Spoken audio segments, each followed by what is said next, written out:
2024년 신년 특세 희망을 찾는 새벽 묵상 시간입니다. 사도신경으로 우리의 신앙을 고백하겠습니다. 전능하사 천지를 만드신 하나님 아버지를 내가 믿사오며 그 외아들 우리 주 예수 그리스도를 믿사오니 이는 성령으로 잉태하사 동정녀 마리아에게 나시고 본디오 빌라도에게 고난을 받으사 십자가에 못 박혀 죽으시고 장사한 지 사흘 만에 죽은 자 가운데서 다시 살아나시며 하늘에 오르사 전능하신 하나님 우편에 앉아 계시다가 저리로서 산자와 죽은 자를 심판으로 오시리라. 성령을 믿사오며 거룩한 공회와 성도가 서로 교통하는 것과 죄를 사하여 주시는 것과 몸이 다시 사는 것과 영원히 사는 것을 믿사옵나이다. 아멘. 다같이 찬송가 325장입니다. 325장 함께 찬송하겠습니다.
아멘.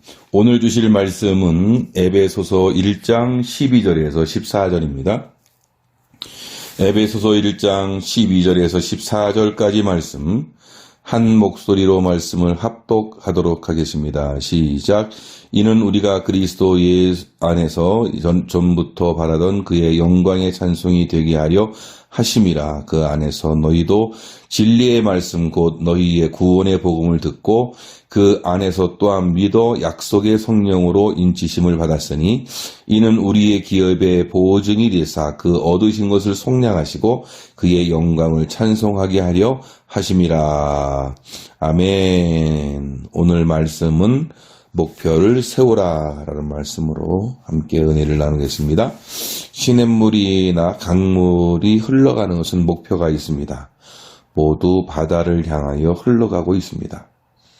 냇물이 흐르지 못하게 되면 그것은 늪이 되어 버립니다. 마찬가지로 우리의 삶이 그 목적을 잃어버릴 때 방황하게 되고 고여서 결국은 썩게 됩니다. 우리의 삶이 목표를 향해 나아가는 항해자의 여정이 되지 못하면 우리에게는 이 새해도 한낱 괴로운 짐에 불과할 것입니다. 그러므로 항해하는 것과 같은 우리의 삶은 꾸준히 목표를 향하여 나아가야 하는 것입니다. 사도 바울은 뒤의 것은 잊어버리고 앞에 있는 것을 잡으려고 표대를 향하여 앞으로 나아간다고 했습니다.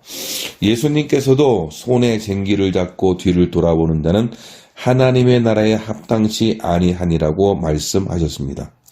우리가 목표를 가지고 살아야 전진하게 되는 것이죠. 뚜렷한 목표는 쓰러진 우리 다리에 힘을 넣어줍니다. 때로는 우리는 잘못을 저지르고 후회하고 죄책감을 느끼며 부끄러워합니다. 그러나 삶의 변화가 없이 죄책감만 느끼는 것은 아무런 의미도 없습니다.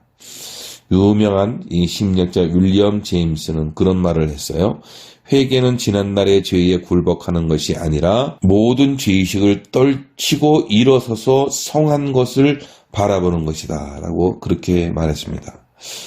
옳은 말이 아니겠습니까? 회개는 후회하고 실패하고 고백하는 것만이 아니라 잘못되었던 방향을 전환하는 것입니다. 우리의 앞날은 후회가 아닌 새 결심 위에 세워져야 하는 것입니다. 사도 바울은 표대를 향하여 쫓아가노라고 말씀하였습니다. 추구한다는 것은 꾸준한 전진을 의미합니다. 히브리서 기자는 이렇게 말했습니다. 모든 무거운 것과 얽매이기 쉬운 죄를 벗어버리고 인내로써 우리 앞에 당한 경주를 경주하며 믿음의 주에 또 온전케 하시는 이인 예수를 바라보자 했습니다. 일단 출발을 했으면 예정된 계획에 따라 끈기 있게 밀고 나가는 것이 굉장히 중요합니다. 이번 한 번만 하고 생각했던 것 때문에 물거품으로 끝나버린 경우가 얼마나 많이 있습니까? 사랑하는 여러분, 천리길도 한 걸음부터 시작하는 것이에요. 산 높은 정상, 높은 정상을 올라가는 것도 한 걸음부터 올라가는 것입니다. 사랑하는 성도 여러분, 그래서 이 새해에 한 걸음 한 걸음 목표를 향해서 가시는 저와 여러분들 되시기를 주님의 이름으로 축원합니다. 그런데 여러분 삶의 목표가 분명하십니까? 특별히 우리 젊은이들 그렇지 않아요? 분명한 목표가 있어야겠고 요즘은 60, 70이 되어도 이 젊은이라고 이렇게 얘기를 해요. 100세 시대라고 하지 않습니까? 그러니까 100세 시대니까 60에 은퇴하고 70에 은퇴해도 여러분 3, 40년은 좋게 살아야 하는 것이죠. 그러니까 그냥 이 연세가 들어서 나이가 들어서 그냥 넉넉히 시간 가는 것만 이렇게 바라보고만 있을 수는 없는 거 아니겠어요? 말씀드렸지만 우리 김형석 교수님께서는 60에서 75세가 인생의 전성기라고 그러는데 여러분 인생의 전성기 때에 목표를 분명히 하고 달려나갈 수 있는 귀한 분들 되시기를 주님의 이름으로 축원합니다. 주님께서 나를 무엇하기 위해서 부르셨는지 아는 것이 굉장히 중요하겠죠. 세상에 목표 없이 사는 사람처럼 불쌍한 사람은 없는 것입니다. 아직도 분명치 않으신 분 계시면 분명히 정해야 되겠죠. 목표를 향해서 우리가 나가야 하는 것입니다. 우리의 몸은 비록 이 땅에 있지만 우리의 눈만은 하늘을 바라보고 위의 것을 생각하고 위의 것을 찾아야 되는 것입니다. 어떻게 해서라도 주님을 기쁘게 하려고 다른 사람에게 도움이 되는 생활을 하려고 힘써야 할 것입니다.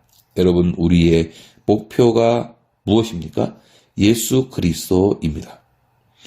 사람마다 목표가 있어요. 아무 생각 없이 사는 사람일지라도 작은 목표가 다 있기는 있습니다. 공부하는 자녀들도 분명 목표가 있어요.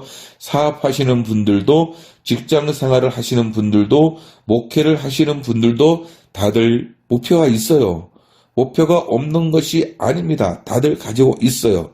그런데 중요한 것, 성경에서 줄곧 우리에게 강조하는 것이 우리 인간의 삶의 주된 목표가 뭐냐?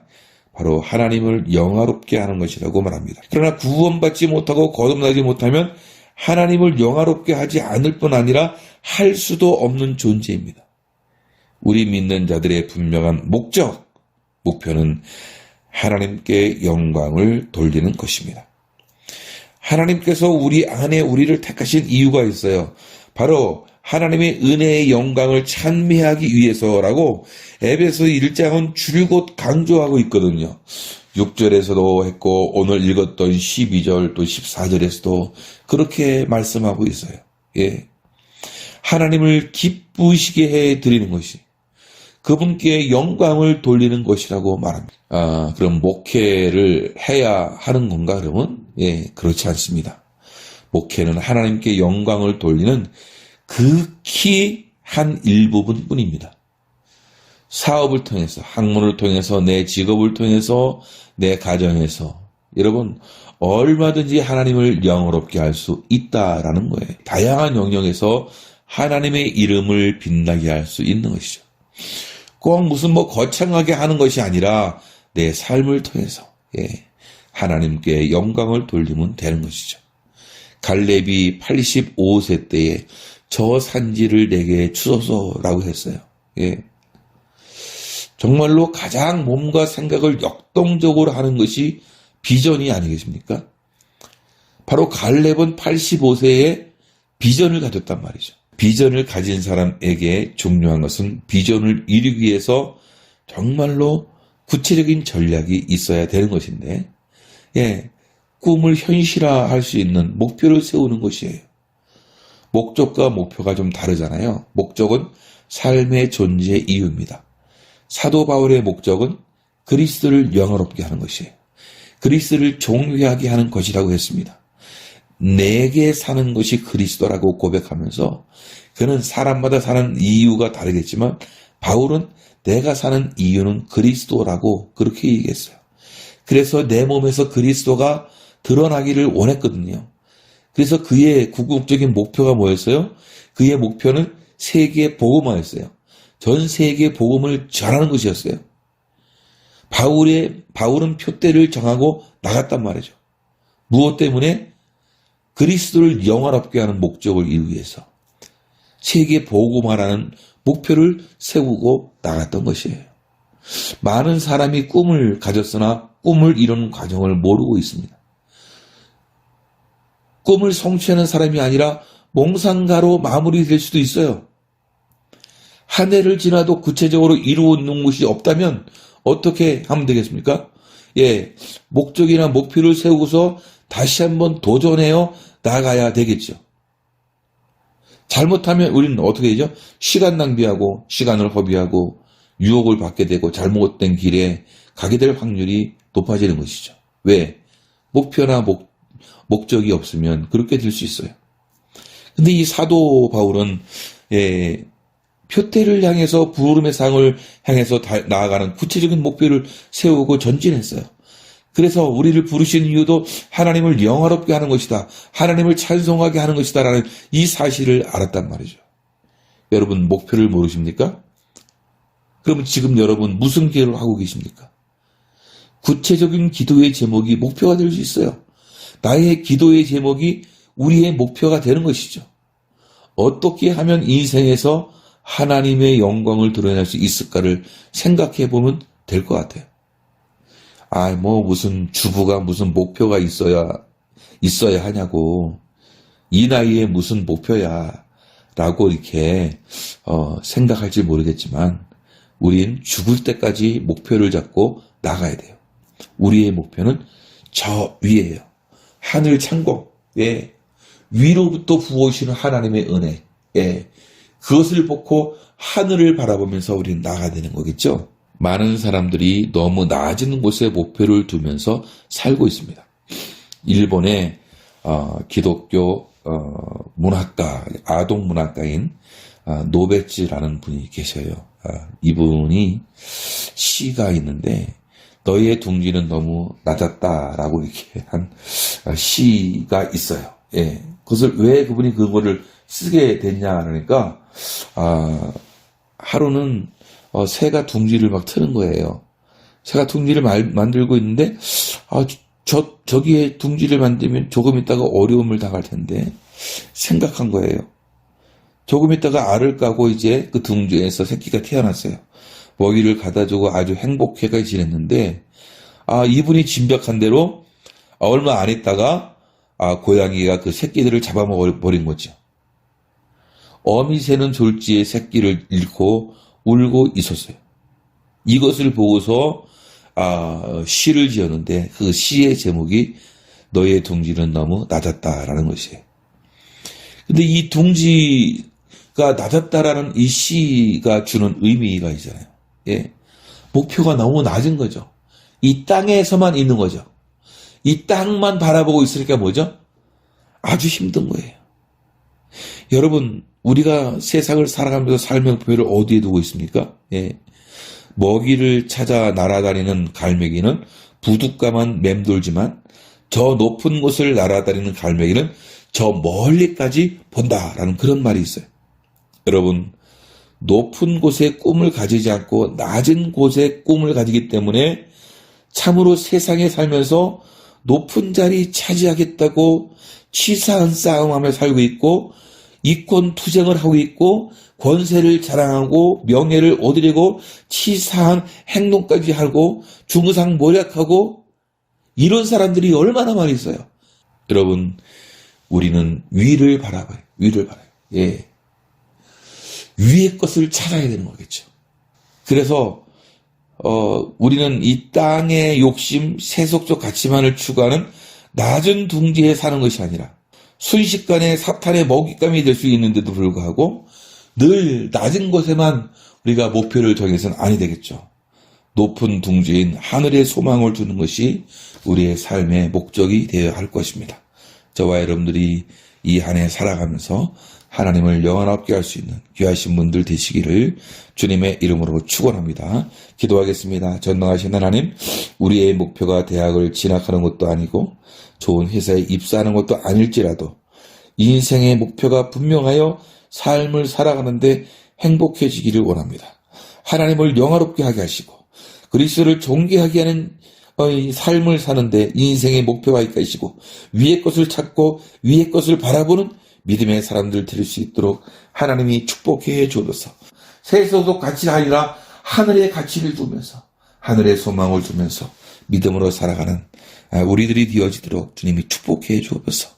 일을 하는 것도 삶을 영위해 나가는 것도 주님 때문에 행복해지도록 인도해 주옵소서. 예수님의 이름으로 기도하옵나이다. 아멘. 주님께서 가르쳐 주신 기도로 예배를 마치겠습니다. 하늘에 계신 우리 아버지여, 이름이 거룩히 여김을 받으시오며 나라가 임하시오며 뜻이 하늘에서 이루어진 것 같이 땅에서도 이루어지이다.